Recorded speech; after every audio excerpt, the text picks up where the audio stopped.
Feliz aniversário para a melhor mãe de todas. Foi a primeira coisa que vi ao abrir meu celular. Uma foto de Mika, meu único filho, sorrindo ao lado de Angela, a mãe de sua esposa, erguendo uma taça de champanhe. Eles estavam em um pier, com o lago ao fundo brilhando como prata polida. Uma fileira de luzes pendia sobre uma toalha branca e um bolo personalizado ocupava o centro da mesa com letras douradas que diziam: "Para Angela, você merece o universo."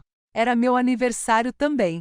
Atualizei a tela, pensando que talvez, apenas talvez, houvesse uma mensagem para mim. Um texto, uma chamada perdida, qualquer coisa. Nada. Fiquei na cozinha com uma caneca de café esfriando em minha mão, encarando uma celebração a qual não fui convidada. Para uma mulher que nunca o criou, nunca passou noites em claro com ele durante febres, nunca trabalhou turnos triplos para pagar sua escola, apenas silêncio. Igual ao ano passado, igual ao ano anterior. Pensei no pão de canela que assei naquela manhã. Minha própria indulgência de aniversário. Não me preocupei com velas, apenas cortei uma fatia e me sentei sozinha à mesa, fingindo que não importava. Mas dessa vez não chorei. Coloquei o café de lado, abri meu laptop e digitei sem hesitar: propriedades à venda à beira do lago. Parecia absurdo no início, como um capricho destinado à vida de outra pessoa. Mas quanto mais eu navegava, mais firme me tornava. Aquelas casas com luz do sol nas varandas, pieres se estendendo sobre águas calmas, janelas abertas para o silêncio em vez de desculpas, chamavam uma parte de mim que não ouvia há anos. A parte que sonhava. A parte que ainda acreditava que eu podia pertencer a algum lugar. Meu aniversário não precisava ser lembrado por alguém que só me via quando era conveniente. Eu podia lembrá-lo sozinha. Podia recomeçar. Podia ir para um lugar onde ninguém precisava me lembrar, porque eu já estaria completa. Costumava assar pão de canela para ele todo outubro. Não importava o quão cansada eu estivesse, o quão apertado fosse o orçamento, eu garantia que ele tivesse algo quente esperando. Quando ele chegava da escola, entrava com o nariz no ar, um sorriso largo. "Você fez de novo." Como se fosse uma surpresa. Como se ele não soubesse que eu sempre apareceria. Mesmo quando seu pai nos deixou, mesmo quando eu pegava turnos extras no hospital para manter as contas pagas, eu aparecia. Em um ano no ensino médio, ouvi ele contar a um amigo sobre um par de chuteiras que queria. "Muito caro", disse ele, descartando a ideia. Mas vi como ele olhava para elas na vitrine da loja. Vendi minha pulseira de ouro por elas, aquela que minha mãe me deu no dia do meu casamento. Ele abriu a caixa e chorou. "Eu não te mereço", sussurrou. E talvez, naquela época, ele merecesse. Agora, ele organiza festas sofisticadas para Angela. Na última primavera, alugaram uma casa à beira do lago e contrataram um chefe particular. Mika fez um brinde a ela ao pôr do sol. Chamou-a de a mulher mais importante de sua vida. Até meu 60º aniversário, ele disse que tinha um compromisso de trabalho. Preparei meu próprio jantar e fui para a cama cedo. No dia seguinte vi as fotos. Um vinhedo. Angela sorrindo, segurando uma caixa de veludo. Mika atrás dela, radiante. A legenda: "Ela sempre foi o coração desta família." Demorei muito para parar de me convencer de que era apenas um mal-entendido. Que ele esqueceu. Que ele pretendia ligar. Que a postagem não era sobre me substituir. Mas esquecer não é um acidente quando acontece todo ano. E o amor não precisa de lembretes. Então, neste ano, não esperei. Não mandei uma mensagem nem deixei pistas sobre a data. Acendi uma vela, cortei o pão de canela que fiz para mim mesma e comecei a procurar casas perto do lago. Não por vingança, mas por alívio, porque finalmente sabia quem eu não estava mais celebrando. Não era a festa, nem as velas. Nem mesmo a vista do lago que eles alugaram. Era a legenda: "Ninguém merece o universo mais do que você, Angela." Abaixo, Mika sorria como menino novamente, segurando uma bolsa de grife nova, com detalhes dourados, enquanto Angela cobria a boca, surpresa. A bolsa não era da esposa dele. Era dele. Li a legenda 2, 3 vezes. Meu nome não foi mencionado. Nenhum agradecimento, nenhuma marcação, nenhum aceno para a mulher que dedicou a vida a ele. Não era mais meu aniversário. Não naquele mundo. O celular estava carregando, mas o carregador esquentava na minha mão. Coloquei-o na mesa antes que caísse.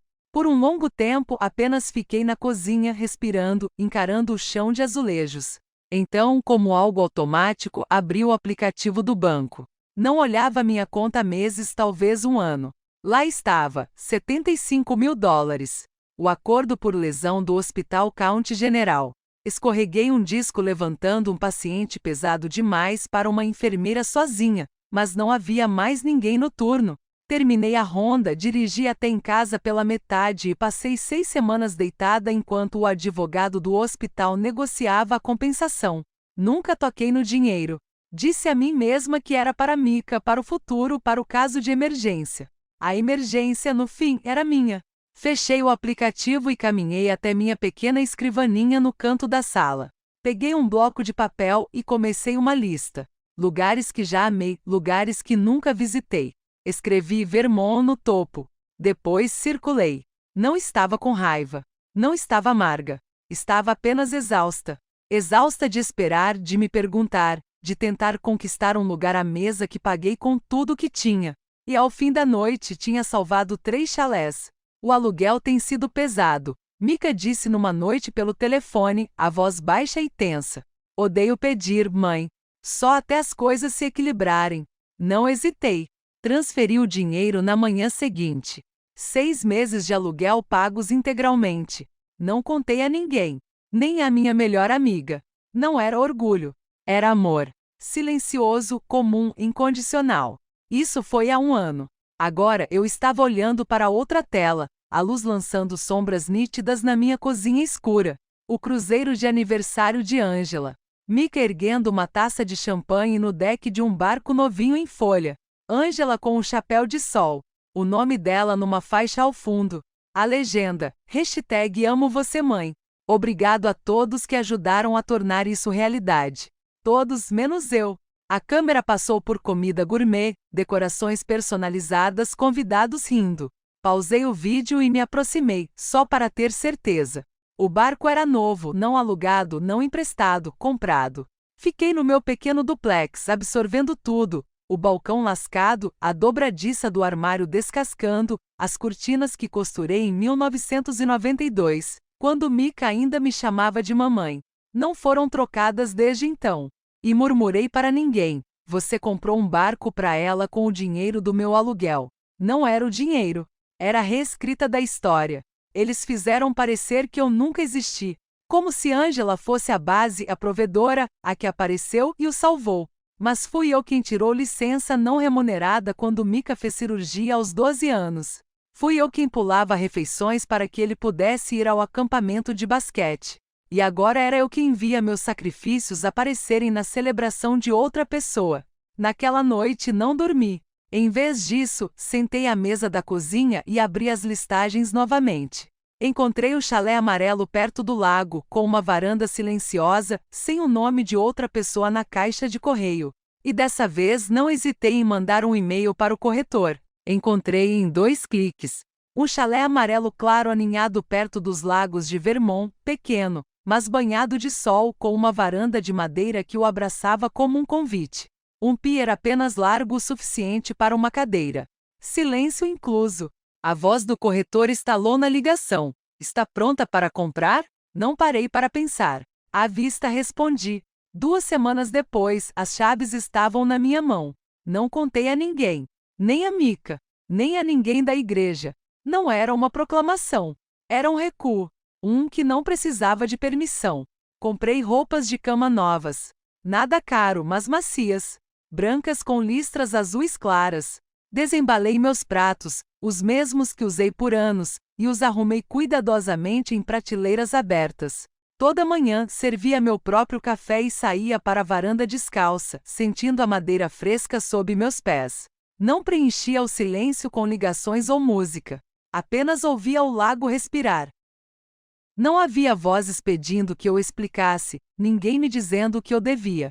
Dormi melhor naquela primeira noite do que em anos. Acordei cedo, assei uma pequena torta de pêssego e sentei no pier com o prato no colo. Não chorei. Não rolei o celular. Não esperei. Em vez disso, coloquei o telefone na grade, apontado para a varanda, e tirei uma foto. Eu, com a caneca de café na mão, o lago ao fundo, cabelo um pouco desgrenhado, rosto sereno, sem legendas, sem filtros. Postei sem pensar e guardei o celular. Mika ligou 3 minutos depois. Vi a tela acender. O nome dele pulsando. Então deixei escurecer novamente. Não por raiva, mas porque não tinha mais nada a explicar. Estava cansada de provar que importava. E enquanto o sol aquecia a varanda, percebi que este foi o primeiro aniversário em que não fui esquecida porque eu mesma me lembrei. 3 chamadas perdidas, 2 mensagens de voz. Então chegou o texto curto e polido. Vamos conversar. Venha jantar domingo. Sem feliz aniversário. Sem desculpe-nos. Apenas controle disfarçado de preocupação. Fui não por eles por encerramento. Ângela abriu a porta, braços abertos como se fossemos velhas amigas. Você está ótima. Sentimos sua falta. Não atendeu o telefone. Dei um pequeno sorriso e entrei. Mika já estava à mesa. 2 taças de vinho servidas. Ele se levantou pela metade, como se não soubesse se devia me abraçar ou ficar sentado. Não escolheu nenhum dos dois. O jantar foi salmão assado, guardanapos brancos, de pano, sem papel. Reconheci o esforço e a encenação. Mika pigarreou no meio da salada. Então, sobre essa casa, disse leve. Você não mencionou nada. Coloquei o garfo na mesa, cuidadosa e firme. Você não perguntou. O silêncio caiu como uma placa de vidro. Sem estilhaços, apenas quietude. Ângela se recuperou primeiro. Soltou uma risada leve, os dedos roçando o colar. É só que foi meio repentino, não é? Quer dizer, você não usou suas economias, usou? Olhei diretamente para meu filho. Ele encarou o prato. Não sabia que precisava de aprovação, disse calmamente. Ângela tomou um gole de vinho. É só inesperado, só isso. E a foto pareceu meio uma mensagem. Respondi. Para mim mesma. Eles não estavam prontos para isso. Vi Mika se mexer na cadeira, mandíbula tensa. Ângela começou uma nova frase, algo sobre a família sempre conversar sobre as coisas, mas eu já tinha parado de ouvir. Pensei no pier silencioso, na névoa matinal no lago, na luz da varanda ao entardecer. Pensei em como ninguém precisava encenar ali. Terminei minha refeição, o guardanapo dobrado ao lado do prato. Sem agradecimentos, sem conversa fiada, apenas uma clara sensação de algo terminando e algo melhor já começando. Mika me seguiu até a varanda, a porta se fechando atrás dele com um clique suave. Ficou a poucos passos, mãos enfiadas nos bolsos, olhos indo das tábuas do chão para meu rosto. Você não precisava comprar algo assim, murmurou, a voz com um toque de incerteza. Não precisava, perguntei, mantendo o olhar no lago além do quintal. Ele mexeu os ombros, curvado. Pareceu meio dramático. Levantei o café aos lábios. Para mim, pareceu tranquilo. Ele hesitou, então disse: Você poderia ter pedido nossa ajuda. Virei-me completamente para ele, encontrando seus olhos com uma firmeza que o fez piscar. Como você pediu quando usou meu dinheiro para o barco de Ângela? A mandíbula dele caiu levemente. Você sabia? Sei mais do que você pensa, respondi, a voz calma, mas definitiva. Sei exatamente onde meu sacrifício foi parar, e sei há quanto tempo sou invisível nesta família. Ele abriu a boca, fechou-a novamente, como se todas as desculpas tivessem virado pó. Eu não quis, começou, mas as palavras não terminaram. Não estou aqui para ouvir o que você não quis, interrompi gentilmente. Estou aqui para decidir o que farei agora. O silêncio entre nós cresceu, pesado e elétrico. Ele se mexeu novamente, mãos agarrando a grade, mas não tentou me deter. Coloquei a caneca na mesa, voltei para dentro e deixei meu prato na mesa, onde a sobremesa pela metade ainda estava. Não disse adeus.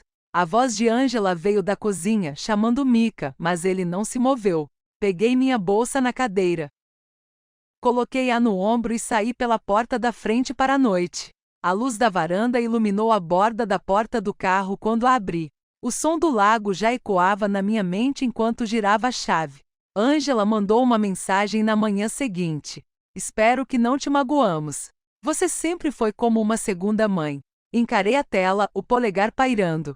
Então, apaguei a mensagem. Não por raiva. A raiva veio e se foi. Apaguei porque não pertencia ali. Uma segunda mãe. Como se eu tivesse apenas flutuado por perto todos esses anos. Uma personagem secundária. Como se os joelhos ralados, as reuniões de pais e mestres, os jantares esticados com cupons nunca tivessem existido. Abri uma gaveta no chalé e peguei um envelope de fotos antigas. Lá estava Mika aos 10 anos, os aparelhos ortodônticos brilhando, segurando um maço de balões vermelhos. Fiquei 3 noites no hospital para pagar por eles. As bochechas dele eram mais cheias, o sorriso sem reservas. A placa atrás dizia: "Feliz aniversário, pequeno." Ele costumava me chamar de heroína. Não chorei, mas fiquei sentada na beira da cama por um tempo, tentando lembrar quando exatamente me tornei invisível. Não foi um grande momento, apenas uma série de pequenos mensagens esquecidas, chamadas perdidas, convites que nunca chegaram. Uma semana se passou. Sem mais mensagens, sem pedidos de desculpas, sem batidas na porta. Então comprei uma lata de tinta. Coral, nem suave nem gritante, apenas quente e viva. Pintei a porta do chalé com pinceladas lentas e firmes, observando a madeira absorver a cor como se estivesse esperando por isso. Depois pendurei uma placa logo abaixo da campainha, entre se for de coração. Sem mais lembretes. Sem mais encenações. Na manhã seguinte, preparei café e observei o vapor subir em direção à janela enquanto o lago se movia com a brisa. Pela primeira vez, senti a casa respirando comigo, sem segurar o silêncio de outra pessoa, sem ansiar por alguém que me lembrasse. Coloquei uma foto antiga de Mika no console. Não por nostalgia, mas porque precisava vê-la uma última vez. Depois, guardei-a na gaveta e no espaço que deixou, acendi uma vela. 2 meses se passaram antes que alguém da família entrasse em contato. Foi Elodie, minha sobrinha. Ligou numa quinta tarde, disse que estava passando por Vermont e perguntou se podia visitar. Quase disse não, mas algo na voz dela parecia honesto, sem roteiro. Quando chegou, trouxe um pequeno buquê de tulipas embrulhado em papel pardo. Não sabia que cor você gostava, admitiu, afastando o cabelo do rosto. Gosto de todas, respondi, pegando o buquê com cuidado. Sentamos na cozinha. Servi 2 canecas de café e cortei fatias de um pão de maçã que fiz naquela manhã. Elodie deu uma mordida, depois suspirou pelo nariz, como se fosse a primeira coisa quente que provava em dias. Após uma pausa, ela olhou para mim. Mika disse à família que você se mudou por despeito. Não recuei. Mudei por paz, respondi baixinho. Não é a mesma coisa. Ela sentiu lentamente, pousando a caneca. Ele está bravo porque você não deixou a herança para ele. Levantei-me e abri a gaveta lateral onde guardava os novos documentos. O testamento era simples. Meus bens, meus termos. Entreguei a ela e apontei para a última página. A ser distribuído para aqueles que aparecem, mesmo quando não há celebração. Elodie leu em silêncio. Então seus olhos marejaram, e ela fechou a pasta com cuidado. Não vim aqui por dinheiro, disse. Eu sei, respondi. Ela se levantou, contornou a mesa e me abraçou. Sem palavras, apenas calor. Foi assim que soube que ela era sincera. Mais tarde, depois que ela foi embora, dobrei uma colcha reserva e a coloquei no quarto de hóspedes. Para o caso de alguém voltar, não para tomar, não para questionar, mas apenas para estar aqui. Acendi a luz da varanda e deixei a porta destrancada. Não para Mika, não para ninguém em particular, apenas para a possibilidade de amor sem encenação. Depois, preparei outra caneca de café e sentei na varanda até o céu ficar lilás. O chalé cheira a café fresco e pinho. As janelas ficam abertas na maioria das manhãs, deixando entrar um ar que parece um recomeço. Na última semana, pendurei um desenho antigo de Mika na geladeira. Um esboço de dragão feito com giz de cera, assinado com letras tortas e um coração desalinhado. Não o pendurei para lembrar o menino que ele foi. Pendurei para me lembrar da mulher que me tornei. Aquela que colocava amor em cada refeição, cada carona para a escola, cada joelho ralado e conta atrasada. Aquela que ainda acorda cedo, não para outra pessoa, mas porque quer ver a névoa se dissipar do lago. Não preciso mais de lembretes para me sentir plena. Agora preparo minha própria mesa. Às vezes sozinha, às vezes com um vizinho ou um viajante de passagem, mas sempre em meus termos. Sempre com paz. Parei de checar mensagens. Parei de ensaiar conversas que nunca acontecerão. Parei de esperar por alguém que nunca pretendeu vir. O lago estava calmo hoje. Sentei ao lado dele por 1 hora esta manhã, observando o sol nascer lento e seguro. Ele projetou meu reflexo longo sobre a água suave e firme. E olhei para ela, a mulher que me encarava de volta, e pensei, é assim que é sobreviver. Não amarga, não barulhenta, não esperando ser escolhida, apenas viva. Não há necessidade de me explicar aqui. Não há encenação para manter. O chalé guarda meu silêncio como um amigo, e o vento entre as árvores murmura uma canção que soa um pouco como liberdade. Mika não ligou novamente, mas Elodie enviou um cartão postal. Apenas uma aquarela de um pier e uma linha que dizia: "É tranquilo onde você está." Ela estava certa. Coloquei o cartão atrás de um ímã, ao lado do desenho de dragão. Servi outra caneca de café e abri a porta da frente para deixar a luz entrar. O chalé permanece silencioso, e pela primeira vez em anos eu também.